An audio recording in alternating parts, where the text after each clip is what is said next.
Goeiedag, baie welkom by hierdie week se Koffiekuiers. Het jy is lekker om saam met jou te kuier. Ons is nog steeds besig met die psalms. Ons gaan vandag kyk na Psalm 33 en dan volgende week na Psalm 37. So dis lekker bietjie. Ons is verlang in die Nuwe Testament, so dis goed om nou besig te wees met die psalms. Ons gaan kyk na Psalm 33. Kan ek jou sommer vra om dit vir ons te lees? 100%. Ek lees uit die 1983 vertaling. Die Here sorg. Jubel in die Here regverdiges, sing 'n loflied opregtes, loof die Here met die lier, speel vir hom op die harp, sing vir hom 'n nuwe lied, speel met volle oorgawe, jubel dit uit. Wat die Here sê, gebeur, alles wat hy doen staan vas. Hy het geregtigheid en reg lief, die hele wêreld is vol van die Here se troue liefde. Deur die woord van die Here is die hemele gemaak, deur sy bevel al die hemelliggame.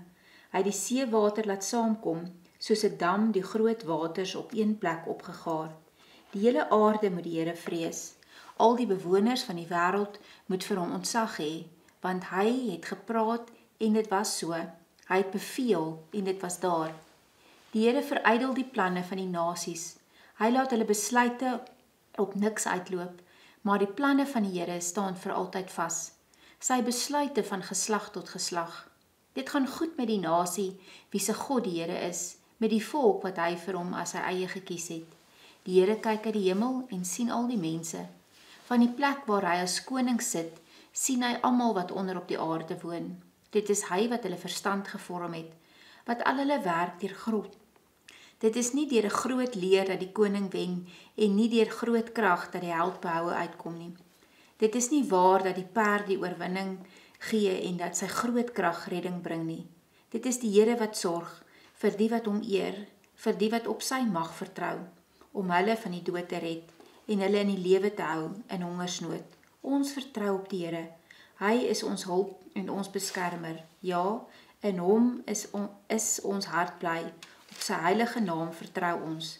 Hou u liefde oor ons, Here, want ons stel ons vertroue in u. Dis 'n pragtige psalm, dis een van my gunsteling psalms hierdie spesifiek van vers 3 wat sê sing vir hom 'n nuwe lied, speel mooi op snaar instrumente. So as iemand ooit vir my wil sê dat mens mag nie gitaar speel in die kerkie, dan sê ek soos hierdie is die vers. Ek soek nog vir die orgelvers, maar daar praat ook van blaasinstrumente en 'n orgel is seker maar 'n baie gekompliseerde blaasinstrument. Maar ook die orgel is 'n kroeginstrument. Ja. Die gitaar is meer Bybels, maar ja, grap. Maar dan moet ek ook by sê is daar staan, ek lees in die 2020 vertaling staan daar speel mooi en nie baie kerkgitaarspelers speel noodwendig altyd mooi nie, so. Jy het dit gesê. Die oom by wie ek geleer het, oom Michiel, Dr. Michiel, hy was 'n dominee geweest, het altyd vir my gesê, toe ek begin het, sê hy vir my kind, pas op vir gitaarmanne, dis die kortste pad na die kansel. So, ek is opgelei deur iemand wat vir my gesê het, ek moet versigtig wees vir mense soos jy. As 'n gitaarman kan ek daai stelling bevestig. Ek dink, hierdie psalm gaan oor, dis 'n koningspsalm waar die Here sy troon opneem en die grootsheid daarvan, en dan begin dit deur vir ons iets te gee, musiek, om die Here groot te maak. So daar moet ons vir 'n oomblik net praat oor lofprysing, want ek dink lofprysing is fantasties, en as jy vir elke iemand gaan vra, wat is lofprysing, dink ek kry mens partymal nogal verskillende antwoorde, of worship in die volksmond, die Engels daarvan, want partymal kan musiek ook net emosionele opsweping wees. En hierdie psalm begin deur te sê, jubel in die Here, en dis waaroor dit gaan, in die Here, regverdig is, en is eintlik om jouself vir die Here te gee, en dit gebeur deur musiek, maar dit is nie opsweping nie, en vir elkeen beteken dit iets anderste. Ek dink, in elke gemeente waar jy instap, lyk dit anderste, in elke kultuur waar jy instap, lyk dit anderste, so jy is nou die kenner op lofprysing, jy beter kenner as ek, so, hoe dink jy, wat is die gevaar, dink jy, en waar trek mens die lyn van, okay, wow, ek het vanaand hoendervleis gehad, dit was wonderlike worship gewees, maar eintlik het dit oor die musiek gegaan, en nie oor die Here nie, want, ek meen, anderste was, hang af wie jy aanhang, elke Beatles song worship gewees, Ja. maar dit is nie, dis glad nie worship nie. So wat is die verskil? Ek dink die groot fokus is ek het al baie gehoor dat mense sê nee, sekere style hoort nie in die kerk nie. Ons mag net 'n sekere styl in die kerk en ek dink alle musiek kom van die Here af. En soos wat jy gesê het, daai jubel in die Here, jubel oor die Here, dit is die fondasie van waaroor ons jubel. So ek was nou hierdie naweek was ek by die #Imagine tienerkamp en daar was oor die 1000 tieners wat die Here geloof het met tromme en gitare en dit was amazing geweest. Maar ons moet en ek kon sien daar was regtig baie tieners wat regtig die teenwoordigheid van die Here kon beleef.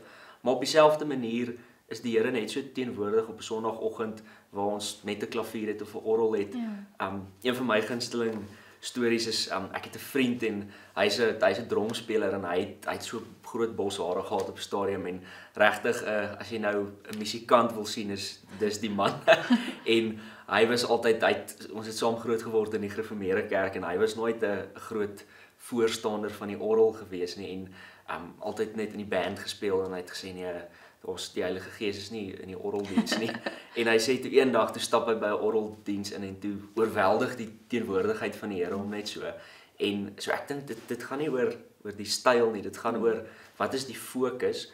Want musiek raak ons emosies aan en ek dink dis hoe die Here ons gemaak het en musiek gemaak het. Maar dit gaan vir my baie meer oor die ek sukkel nou met Afrikaanse woorde onthou die content van die worship as die styl. So dit gaan oor die woorde, hoe doen ons dit? Is daar orde?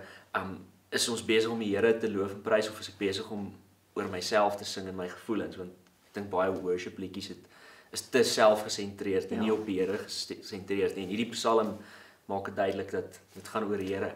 Ja. Ek dink wat vir ons die kern daarvan vasvat of die belang of die grootsheid daarvan vas is dat ons in 'n geskiedenis leef in 'n land waar 'n kerk geskeur het as gevolg van musiek. Ja. Ek meen die gereformeerde kerk het weggebreek van die NG Kerk af oor musiek.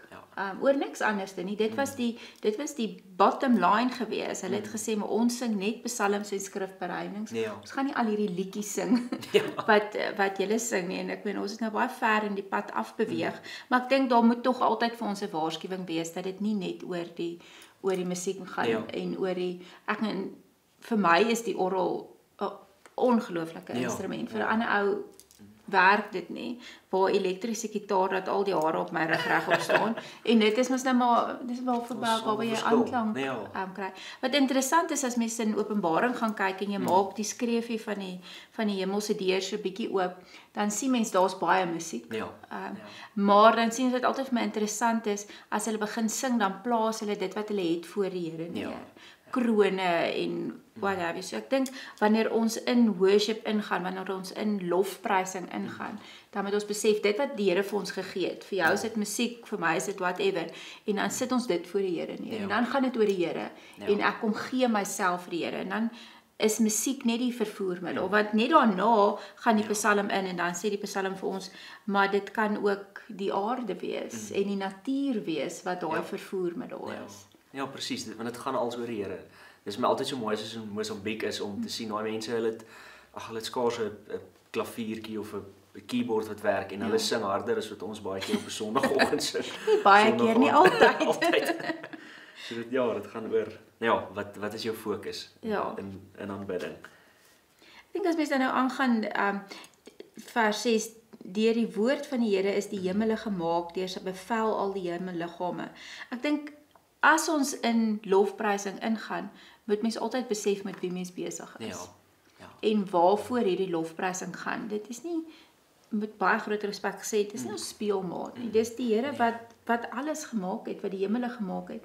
En ons bietjie woorde, ons bietjie musiek, ons bietjie gedig is maar net iets wat saam met alles byvoeg om die Here se naam groot te maak. Ja, dit sit ons in perspektief, dit help ons om te sien. Ja, die Here is lief vir my en my lewe is belangrik, maar daar's 'n groter prentjie so aan die gang en ek kan deelneem aan dit en my loflied is deel van dit. Ja.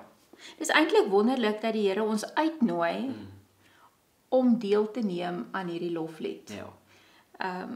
Want eintlik dink ek net God En hier staan ons nou met die gitaar of die orgel wat ook al. Dit is eintlik 'n bietjie 'n absurde beeld as mens bietjie perspektief kry en bietjie wegstaan. En tog sê die Here maar kom doen dit. Kom voeg jou stem by tot die heelal en maak my naam groot.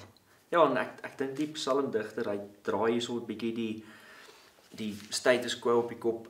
En daarvan vers 16 af sê hy, geen koning word deur 'n groot leer verlos nie, 'n kruisheld red homself nie deur groot krag nie.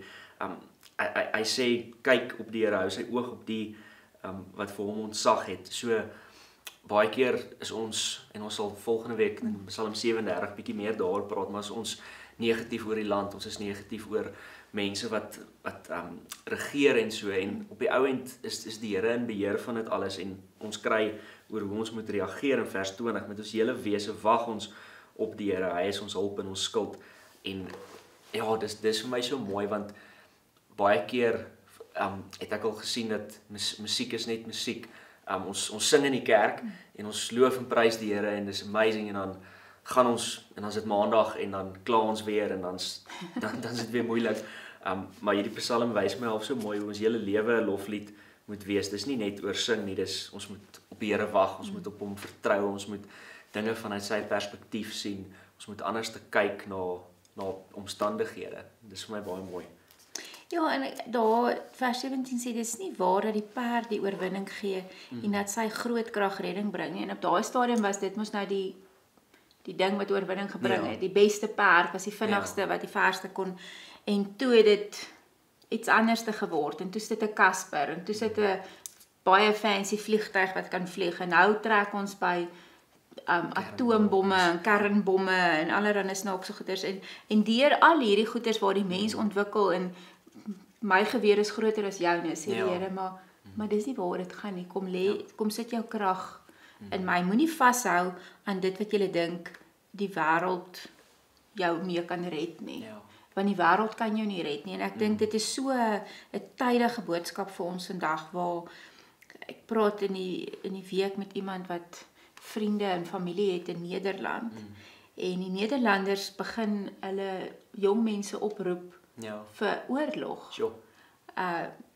En ek meen, jy kry so beklemming om jou hart om te dink, maar dit is Amerika en dis Rusland en Europa wat begin regmaak, en hier sit ons, en waar is ons, en dan het jy hierdie vrees, en dit volgende week is ons weer by daai vrees, en dan sê die Here, maar dit gaan nie oor die ou wat die sterkste perd het nie. Wie is jou God? Waar is jou krag? En ek dink ons moet daarin vashou, en dan moet ons seker maak wanneer ons lofprysing bring, kom sit ons onsself voor die Here nie. Kyk hoe goed is ek dat ek vir die Here lofprysing. Nee. Dit is andersom. Eintlik, hoe kan ek eintlik vir die Here lofprysing bring en aanbidding bring? Ja. Dankie. Dit is 'n baie mooi psalm. Dis soos jy sê, baie tydig vir waar ons nou is in die land en in die wêreld se verloop van dinge. Kom ons sluit.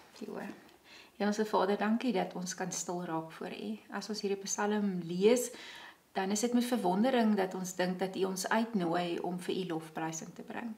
En ons besef eintlik net hoe klein en nietig is ons. Ons sluit aan by Psalm 8 wat gesê het, wat is die mensekind dat U aan hom dink? Here, en as ons in 'n deurmekaar wêreld leef waar alles grom en brom en mense se egos in opstand kom, dan kom sê U, maar dis nie waar dit gaan nie. Waar is jou vertroue? Aan wie hou jy vas? En mag ons regtig in hierdie deurmekaar tyd besef dat ons aan U moet vashou, en dat U die groot redder is, en dat U die enigste redder is. En mag ons dit bely, en mag ons dit glo, en mag dit vir ons berusting bring. Ons bid dit in die naam van Jesus Christus, wat gesterf het, maar wat opgestaan het, en die dood oorwin het. Amen.